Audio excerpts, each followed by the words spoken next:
Karibu Bukelebe TV. Jifunze neno la Mungu, pokea matumaini na gundua unabii wa kibiblia. Jiunge nasi kwa safari ya kiroho. Hii ni Bukelebe TV.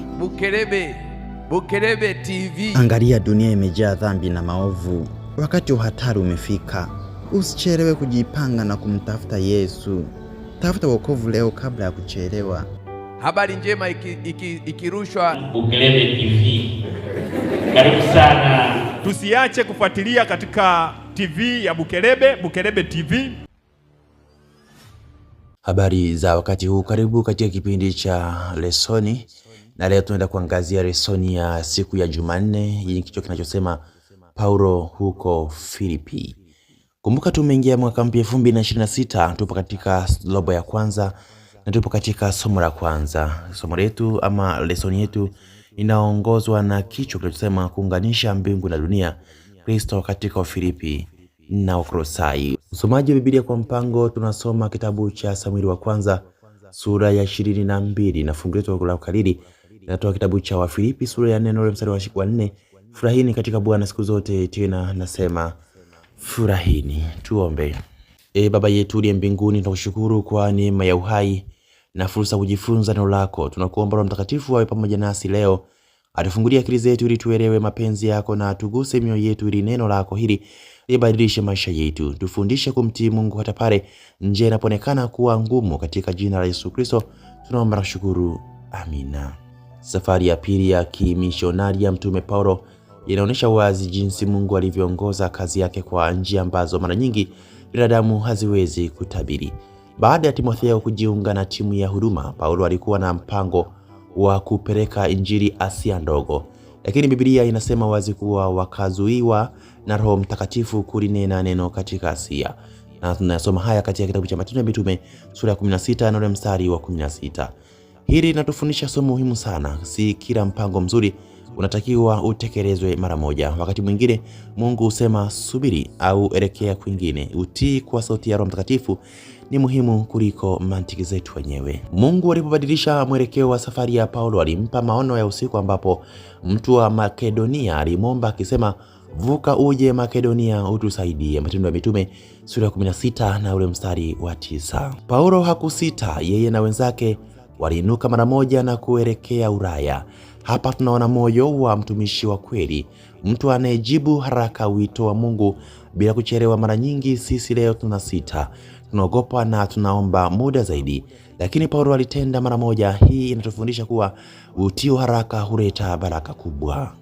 Walipofika Ulaya, walielekea Filipi, mji uliokuwa wa kimantiki sana. Filipi haukuwa mji wa kawaida, ulikuwa mji wa heshima kubwa katika dola ya Rumi, ukiwa na hadhi ya Deus Italica. Matendo ya Mitume sura 16 na mstari wa 12. Hii inaonyesha kuwa Paulo hakuhubiri bila mpango, bali alitambua maeneo ambayo yangesaidia injili kwenye haraka zaidi.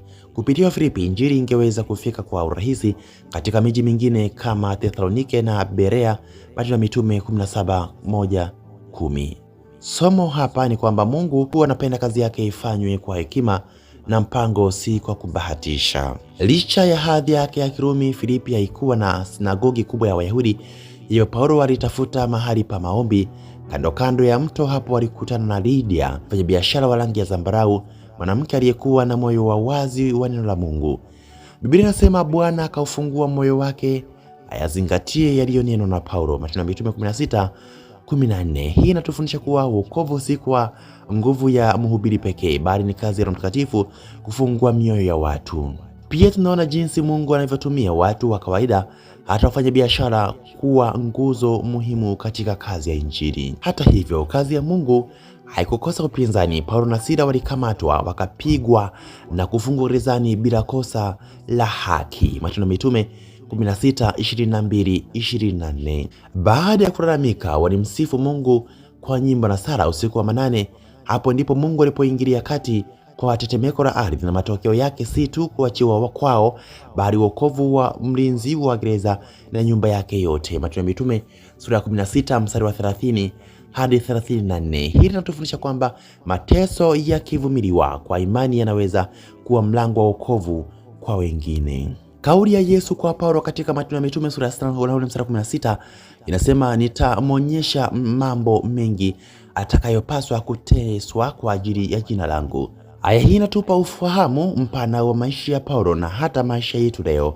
Kuwa Mkristo kwa kweli haimaanishi kutokutana na majaribu, bali kuwa tayari kuvumilia, kwa sababu Mungu ana kusudi kubwa zaidi nyuma ya mateso hayo.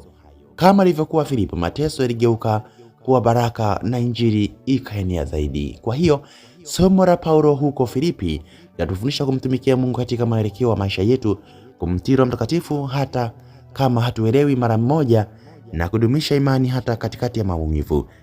Lakini bado anatumia mateso, changamoto na hali ngumu kufungua milango mipya ya wokovu.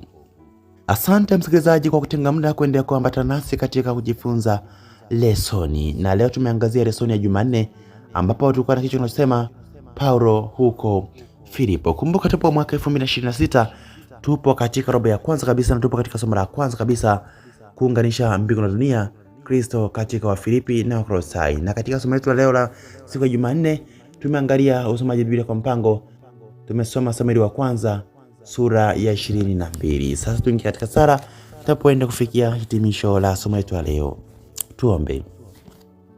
Baba yetu wa mbinguni, tunakushukuru kwa somo hili la leo. Tunakuomba utupe mioyo inayosikia sauti ya Roho Mtakatifu, utie haraka kama Paulo na imani isiyoyumba wakati wa majaribu. Tusaidie tuone kwamba hata katika mateso wewe bado unafanya kazi ya wokovu. Bariki kila aliyejifunza somo hili na ulifanye neno lako liendelee kuzaa matunda katika maisha yetu. Tunajikabidhi kwako katika jina la Yesu Kristo. Amina.